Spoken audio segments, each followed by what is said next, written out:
এই দেখুন শাপলা, এই বছরের নতুন তরকারি।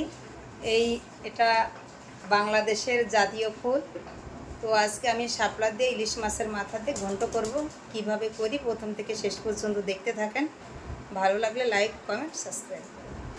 এই দেখুন আমি এবার শাপলাটা বেছে নেব সুন্দর করে। এই শাপলাটা এবার আমি বেছে নেব, এরকম সুন্দর করে বেছে নিতে হবে।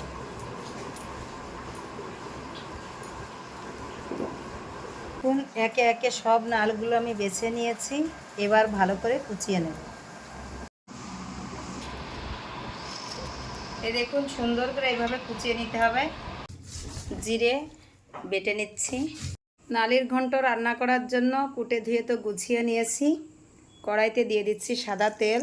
তেলটা আমার গরম হয়ে গেছে, দিয়ে দিচ্ছি তেজপাতা, গোটা শুকনো লঙ্কা, দিয়ে দেব পাঁচফোড়ন,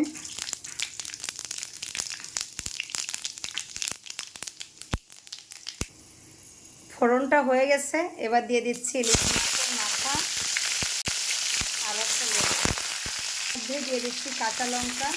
এবার কেটে রাখা নালটা দিয়ে দিচ্ছি। এর মধ্যে দিয়ে দিচ্ছি লবণ, দিয়ে দিচ্ছি হলুদ গুঁড়ো। এ দেখুন কি সুন্দর নাড়াচাড়া করতে করতে কিন্তু সামান্য পরিমাণে একদম জল বেরিয়ে গেছে। সামান্য পরিমাণে আমি একটুখানি আদা বাটা দিয়ে দিচ্ছি, জিরে বাটা। এ দেখুন আমার নালের ঘন্টটা প্রায়ই হয়ে আসছে। এবার আমি এর মধ্যে দিয়ে দিচ্ছি 1 চামচ চিনি, কারণ এটা তো জলের তরকারি, একটু পানসে, একটুখানি চিনি দিলে খুব টেস্টি হয়ে গেছে আমার নালের ঘন্ট। এবার আমি তুলে নিচ্ছি।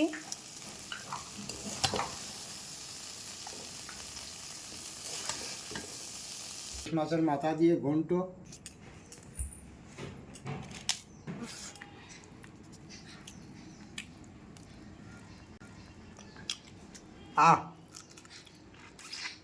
ইলিশ মাছের কাটা খুবই ফেভারিট মাছ, তো খেতে খুব সুস্বাদু। আপনারা এইভাবে রান্না করে খেয়ে দেখবেন, সুস্বাদু খাবার।